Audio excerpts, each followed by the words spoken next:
예, YTN 라디오의 신율의 뉴스 정면 승부 2부 순서 시작합니다. 제가 늘 드리는 말씀이죠. 유튜브 들어가셔서 YTN 라디오 구독해 주시고요. 신율의 뉴스 정면 승부 좋아요와 댓글 부탁드리겠습니다. 자, 수요일에 신율의 뉴스 정면 승부 2부 여러분이 너무나 기다리는 시간이십니다. 왜? 대한민국 최고의 정치 분석가가 지금 현재의 정치 상황을 콕콕 집어서 잘 분석해주는 바로 유승찬의 콕이 있기 때문인데요. 오늘도 여러분이 기다리시는 유승찬 정치 컨설턴트 스튜디오에 나와 계십니다. 어서 오십시오. 네, 안녕하세요. 예, 저기 유 대표님은 단식은 안 해보셨죠? 해보셨어요? 간헐적 단식이라고 그러니까. 저도 했어요. 근데 요새 안 저는 해요. 단식은 경험이 없습니다. 네. 저도 안 해. 저도 한 번도 간헐적 단식은 제가 한 3년 했었어요. 간헐적 단식은 저도 좀 했었어요. 했는데 네. 그게 아침을 안 먹거든요. 저는 네, 아침을 안 먹었는데. 그러니까 저녁 먹고 그다음 그렇죠. 또 아침까지 공복까지 하는 거죠. 네, 아니 거죠. 아침에 점심까지. 점심까지 그러니까. 근데 그걸 하니까 안 좋더라고요. 그래서 그냥 그래 생긴 대로 살자. 그리고서 그냥 아침도 먹고 잘 먹고 있습니다. 네. 근데 이재명 대표가 오늘로 이제 단식 21일째가 됐어요. 그죠? 네. 그런데 제가 궁금한 게 굉장히 많은데 네. 문재인 전 대통령이 단식장에 갔어요. 네. 이 병원에 갔습니다. 네. 그래가지고 이 단식을 그만둬라라고 얘기를 했는데 단식을 그만두겠다는 얘기를 안 했거든요. 깊이 생각해 보겠다 뭐 이렇게 말씀하신 것 같은데 저도 사실 지금 뭐 21일째니까 굉장히 이제 걱정이 될 만한 시간이잖아요. 그러니까 근데 이제 저도 뭐 문재인 전 대통령이 하나의 명분이 될 수 있다, 출구 전략이 될 수 있다 이렇게 봤는데 어쨌든 중단을 하지 않으셨고 그리고 이제 21일이 언제 내일인가요? 그 불체포 내일 벌써 내일. 예, 체포 동의안 표결. 그러니까 저는 뭐 무조건 내일까지는 갈 거라고 보고요. 예. 표결까지는 가지 않겠습니까? 표결까지 가면 이제 22일 단식하는 거잖아요. 그렇죠. 김영삼 전 대통령이 23일 했잖아요. 하루 좀 더 하실 수도 있겠다 이런 생각도 드는데 어쨌든 저는 뭐 그 단식은 빨리 푸는 게 좋다. 저는 이런 생각 개인적으로 갖고 있습니다. 당연하죠. 그런데 이제 뭐 속내가 있겠죠. 이번에 단식 목표가 명분으로는 국정쇄신 등 세 가지 요구를 내걸었지만 사실상 실질적인 목표는 뭐 사법 리스크를 해지하는 문제 하나하고 그다음에 당내 결속을 강화하는 것 이 두 가지 아니었겠습니까? 그렇죠. 실제로 당내 목표는 이뤘죠. 일정 정도 달성했다 이렇게 저는 보여집니다. 맞습니다. 예, 예. 일단 당내 반발 기류들이 상당히 약화됐어요 지금. 그러니까 이재명 대표를 공격하던 흐름들이 약간 주춤해졌죠. 그러니까 단식하고 있는데 이제 공격하기가 그러니까. 그리고 저는 이제 이렇게 봅니다. 그러니까 이번 단식의 메시지는 당 대표직을 유지한 채 총선을 치르겠다. 저는 이 강력한 메시지. 비대위 안 간다. 네, 비대위 안 간다는 메시지이기 때문에 그래서 사실상 겉으로 드러나는 반발 기류는 약화됐지만 제가 듣기로 335 모여서 어떻게 해야 되나 이제 비명계의 향후 진로를 둘러싼 이런 대표님께서 이야기들은 굉장히 많아져 있고 진로라고 말씀하시니까 무슨 대입이 생각나요? 네, 하니까 어쨌든 뭐 비대위를 원했던 비대위 체제를 원했던 비명계로서는 이재명 대표의 강력한 의지를 확인했기 때문에 여기에 따라서 어떤 대응책을 세워야 될지 논의하는 건 당연하지 않겠습니까? 그런 기류들이 여기저기서 좀 느껴지고 있습니다. 예. 네. 그게 대표님. 예. 분당 말씀하시는 거예요? 그렇죠. 분당을 포함한 뭐 어떤 것들 왜냐하면 지금 뭐 일산 분당도 아니 재건축에 많이 그건 이제 안철수식 농단이고요. 그거. 예 그런가요? 예 죄송합니다. 예. 최근에 제가 들은 얘기로 누군가 이 분당 지역에서 안철수 대표를 만났어 김은혜 지금 대변인인가요? 김은혜 수석 홍보수석 분당으로 오면 어떻게 하십니까? 하고 걱정을 좀 드렸더니 안철수 대표가 그랬다고 그러더군요. 진짜 분당 오시면 분당으로 갑니다. 아무튼 이건 예. 근데 제가 또 한 가지 좀 눈여겨본 게 있는데 문재인 전 대통령이 어제였죠. 어제 이제 네, 어제. 네. 병문안 갔고 그 이후에 그 남북 무슨 회담 네, 한 20여 분 연설하셨죠. 연설을 네. 했죠. 네. 그런데 윤석열 정권에 대한 강력한 비판을 했죠. 네. 그런데 뭐 저는 그게 이상하다고 생각하진 않아요. 저는 좀 이상하다고 생각했습니다. 네. 제가 그래서 여쭤본 거예요, 사실. 이거 같이 이상하다고 생각하지 않습니다. 이러면은 뭐 이거 어떻게 물어보지 이렇게 되는데 고맙습니다. 예. 네. 저는 좀 이 언어는 다소 그런 건 없었지만 좀 품격이 없었다. 문재인 전 대통령의 어제 연설 갈라치기 연설이었다라고 봅니다. 뭐 평화가 중요하다는 건 누구나 알지만 그 평화의 중요성을 특정 정파가 독점하려고 하거나 저는 그래서는 안 된다고 봅니다. 특히 전직 대통령으로서 좀 겸허한 태도가 있어야 되는데 제가 볼 때는 너 다 잘했다. 나는 다 잘했는데 너는 못하고 있다. 뭐 이런 식의 조작된 신화라는 표현도 썼죠. 뭐 그것도 좀 참 전직 대통령이 할 말은 아닌 것 같다 이런 생각이 들고 저는 뭐 윤석열 대통령이 국민을 갈라치게 하는 것도 정말 계속 비판하지만 전직 대통령이 또 다른 방향에서 국민을 갈라치게 하는 것 저는 이것도 굉장히 잘못된 정치 행위다 이렇게 봅니다. 좀 안타깝더라고요. 근데 그래서 제가 대표님께 여쭤보려고 했던 건 뭐냐면은 전직 대통령이 막 거기서 막 이 현 정권을 공격을 해요. 예. 그러면은 지금 병상에는 있지만 이재명 대표는 어떤 생각이 들었을까 궁금하거든요. 저건 내가 얘기해야 되는 거 아닌가? 뭐 이재명 대표가 병상에 계시니. 저는 그래서 그게 굉장히 다양한 해석이 나올 수 있는 가능성이 있지 않을까라는 생각이 들거든요. 근데 어쨌든 뭐 문재인 대통령이 벼르고 올라와서 이제 한 연설인 것 같아요. 예. 어제 얘기를 들어보니까. 근데 저는 이것이 과연 긍정적일까? 이것도 사실 뭐 그 지지자 결집용이라면 참 우리 정치 너무 막 가는 겁니다. 그러니까 현직 대통령도 전직 대통령도 지지자를 결집하고 있으며 민주당 내에 영향력 확대 뭐 이런 거는 없을까요? 그런 것도 뭐 노리고 있겠죠. 지금 저는 물밑에서는 그 총선을 둘러싼 다양한 이해관계들이 지금 논의되고 있지 않겠습니까? 백조식으로 이렇게 물갈퀴 물밑에서 그럼요. 물밑에서는 물갈퀴를 막 엄청나게 하는데. 진행이 되고 있죠. 네. 네. 그러면 이제 뭐 가령 친문 연합으로 뭔가 이번 총선을 하겠다. 뭐 이런 이제 얘기들도 있을 수 있는 것이고요. 다양한 논의들이 좀 진행되고 있을 거라는. 근데 이제 사실 친명 연합이든 뭐든 간에 궁극적으로는 좌파의 세력을 늘리는 게 목적 아니겠어요. 사실. 그러니까 이제 뒤에도 얘기를 이제 할 거니까 총선 얘기는 뒤에 좀 하시고요. 알겠습니다. 딴 거 하겠습니다. 제가 오늘 방송 오기 전에 그렇지 않아도 궁금해가지고 여야 그 전현직 의원이랑 언론 기자들 뭐 주로 정치부 기자들한테 표결 결과 어떻게 될 거냐고 물어봤어요. 근데 그냥 압도적으로 부결될 거라고 그러더라고요. 지금 분위기상. 압도적으로. 그러니까 부결될 거라고 얘기하는 분들이 당연히 많죠. 대다수였고요. 그것도 그렇죠. 이제 그런 생각, 그러니까 지난번보다 가결표가 덜 나올 거다. 오히려 그러니까 더 줄 거다. 그러니까 민주당 이탈표가 더 적을 거다. 적어질 거라고 예상하는 분들도 꽤 있었습니다. 그게 이제 지금 일단 대표가 단식을 하고 있고 그리고 이제 이번에 사실 민주당에서 그 비명이나 반명 의원들도 있잖아요. 언론에 나와서 얘기하는 강도가 되게 중립적입니다.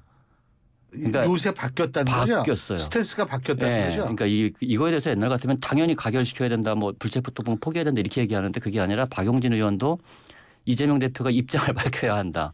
이건 한 발짝 물러선 메시지거든요. 밝혔잖아요. 밝혔죠. 근데 거기에서는 아직 반대로 밝혔죠. 그래서 어쨌든 친문계 윤건영 의원도 가결 입장을 밝혔어요. 이건 이제 친문계 가결이 아니라 부결이겠죠. 부결 죄송합니다. 윤건영 의원한테 항의 받으실 뻔했어요. 죄송합니다. 부결의 입장을 밝혔고 그래서 이제 이게 지금 당내에서는 이게 두 가지가 있는 것 같아요. 하나는 이재명 대표가 불체포 특권을 포기하겠다는 사실 약속을 한 거잖아요. 그게 뭐 디테일하게 들어가서 따질 건 아닌 것 같고. 근데 이제 이번에 그걸 또 뒤엎은 거잖아요. 그게 한 측면이 있고 한 측면에서는 또 검찰이 추석을 앞두고 체포 동의안을 부의한 것이 그리고 또 아픈 사람한테 지나치게 정치적이지 않냐. 지금 그럼 이런 거죠. 검찰이 수사를 하는 거냐 정치를 하는 거냐.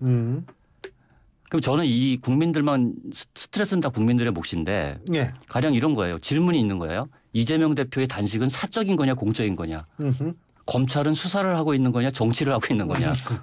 질문이 아주 예리하시네. 아니 이게 지금 우리 정치의 현실인 것 같아요. 예. 당연히 정치인 공당의 대표는 공적인 역할을 수행해야 하는 것이고 검찰은 수사를 해야 하는데 이 행위들 자체가 다 의심받고 있단 말이에요. 어떤 방식으로든. 이게 그렇죠. 지금 우리 정치의 좀 현 주소가 아닌가 뭐 이런 생각이 듭니다. 맞아요. 근데 이게 지금 가결이 되든 부결이 되든 만일 조금이라도 가결표가 나왔다. 예. 다시 말해서 111명 이상이 가결표를 던졌다. 근데 그중에서 정의당 6석, 시대전환 조정훈 대표 1석 뭐 이런 식으로 해가지고 계산했는데 더 나왔네 이거. 숫자가 나오죠. 그렇죠. 그러니까 이런 그 이후 어떻게 될까요? 그러니까 저는 박광원 원내대표가 되게 명언을 하셨더라고요. 부결은 방탄이고 가결은 분열이다. 그렇죠. 이거 이게 예. 오늘 보니까 언론사 헤드라인에 다 이게 멋있는 얘기가 아니라 묘사의 적확이죠. 네. 언론인 출신이라 역시. 이거는 사실은 검찰이 민주당에게 방탄과 분열 중 하나를 선택하라고 선택권을 강요한 겁니다. 지금. 그런 셈이죠. 네, 그렇게 된 거예요. 그래서 부결이 된다면 이게 아주 갑자기 휘발성있게 폭발하진 않을 거예요. 근데 이제 부결자 색출 작업을 하겠지. 누가 가결을 했는지 예. 이건 하겠지만 아마 그냥 그래도 결과가 부결일 경우에는 그렇게 갈등이 분당까지 폭발하진 않을 거다. 저는 이렇게 보는데 가결이 되면 분당이죠. 그렇죠. 그래서 이번에 민주당 의원이 가결표를 던진다는 얘기는 분당을 각오해야 한다. 하고 저는 생각을 해요. 근데 그것은 결국 자신의 정치적 미래가 굉장히 불투명하다고 생각했을 때에는 그냥 가결표 던지고 그게 숨어 있는 변수예요. 가장 큰 변수는 뭐냐면 우리가 밖에서 지금 정치적으로 어떤 입장을 갖고 있냐. 예. 내가 비명이냐 반명이냐 친명이냐가 아니라 지역구에 갔는데 현역 의원이 있는데 친명 의원이 와서 자기 공천을 위협하는 상황이 있는 지역구 의원들이 있어요. 이분들은 겉으로는 말을 안 해. 침묵하지만 그렇죠. 실제로 어떤 투표를 할지는 알 수가 없는 거죠.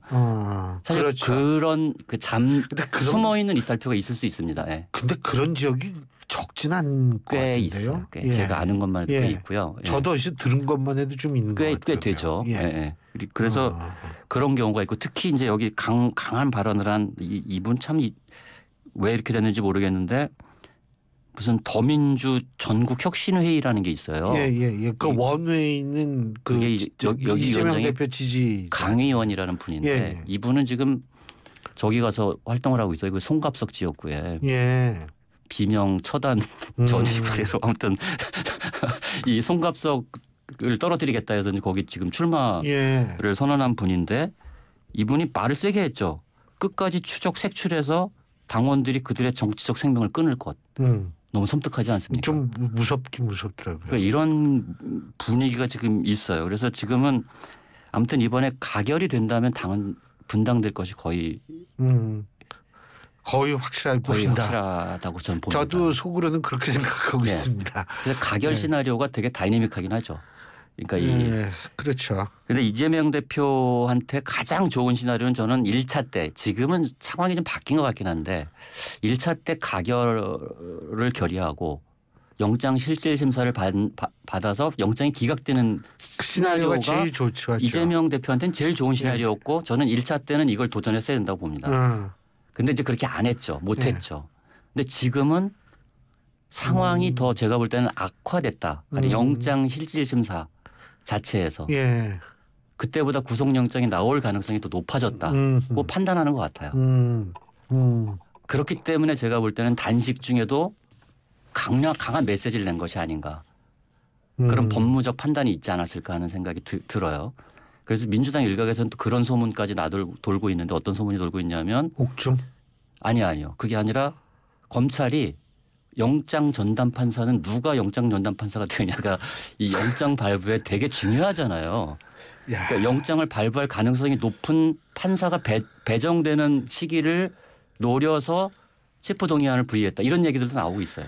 그 판사님은 기분이 되게 안 좋으시겠네요. 그러니까 그래서 이제 아무튼 이 다양한 얘기들이 흘러나오고 있는데 그만큼 되게 이제 이번 이게 전국의 가장 큰 분기점이 될 것이다. 내일 체포동의안 그 투표가 뭐 그것만은 분명해 보입니다. 자, 지금 분당 얘기도 하고 그랬는데 총선 얘기 안 할 수 없죠. 예.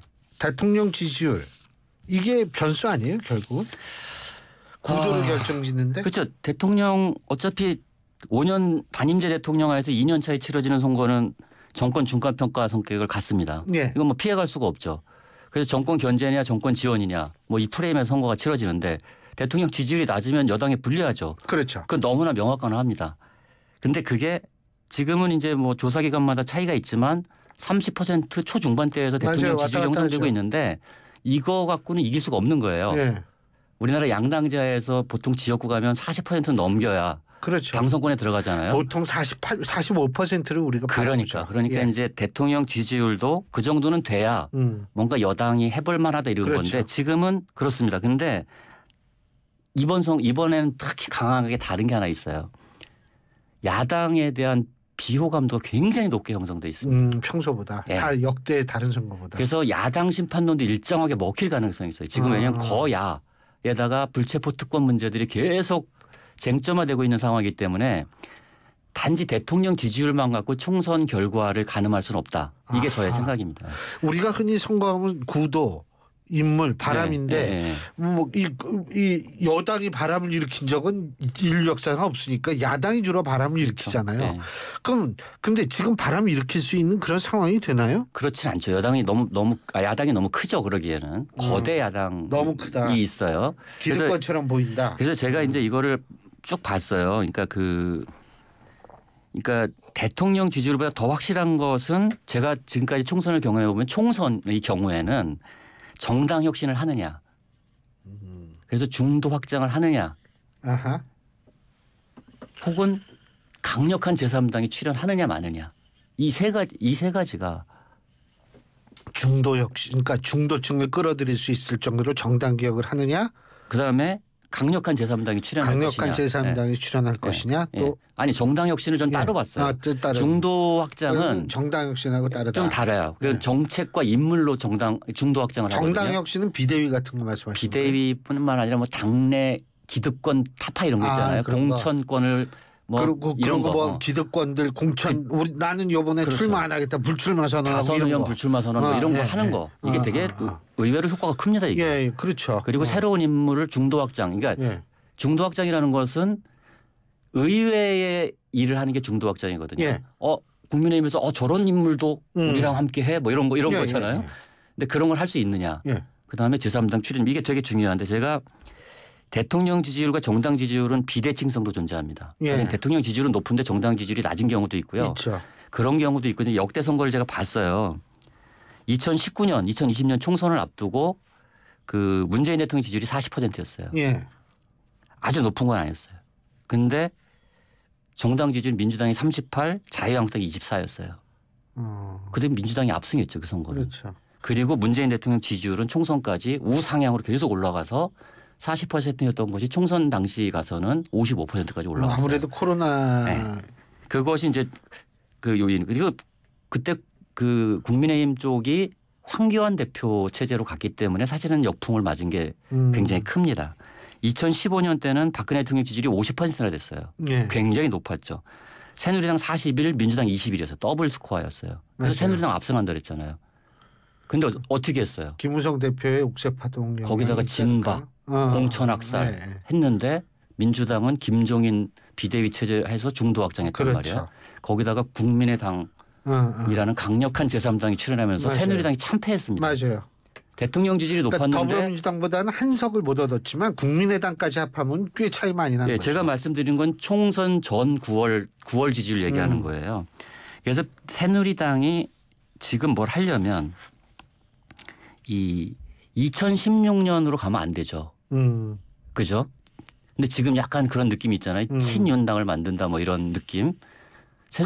그때 박근혜 전 대통령 지지율이 높긴 했죠. 지금은 높지도 않잖아요. 지금 높지도 않은데 또 그러잖아요. 그리고 2012년 모델로 가야 되는 거예요. 2012년에 이명박 대통령 지지율이 굉장히 낮을 때 이명박 대통령은 자기의 정적인 박근혜 대통령한테 정권을 줘서 비대를 하잖아요. 그때는 정권 말기였죠. 5년 차였어요. 그냥 박근혜 대통령이 김종인, 이준석을 영입하면서 그렇죠. 중도 확장을 위해서 그때 새누리당 슬로건이 뭐였는지 아십니까? 뭐였죠? 보수가 바뀌면 나라가 바뀝니다.